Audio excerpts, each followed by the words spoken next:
ரஹ்மத் அல்லா கைரன்வி அப்படிங்கிறவர் அரபிக்கில் 1864 இசார் அல் ஹக்னு ஒரு புஸ்தகம் எழுதுறாரு ஆக்சுவலாக. அந்த புஸ்தகத்தில் வந்து என்ன பண்ணுறாருன்னா, அந்த புஸ்தகத்துக்கு பேர் டெமான்ஸ்ட்ரேஷன் ஆஃப் ட்ரூத், சத்தியத்தை விளக்குற விஷயம் அப்படிங்கிற சொல்லி பைபிள் முழுக்க முழுக்க பிழை உள்ளதுங்கிற விஷயத்தை அவர் தான் முதல்ல சொல்ல வர்றார் ஆக்சுவலாக. நான் இது 1864 நடக்கிற விஷயம். இந்த புஸ்தகத்தில் பார்த்தீங்கன்னா உருதுவில் 1998 வந்து உருதுவில் மொழிபெயர்ப்பு பண்ணுறாங்க. அது வந்து பைபிள் சே குரான் தக், பைபிளில் இருந்து குரான் வரைக்கும் அப்படிங்கிற புஸ்தகத்தை அதை மொழியாக்கம் பண்ணுறாங்க ஆக்சுவலாக உருதுவில்.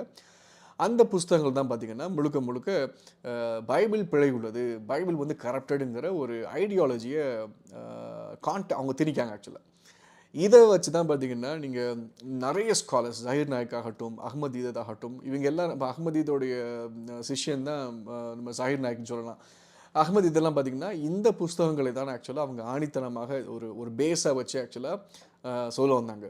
இன்னைக்கு வரைக்கும்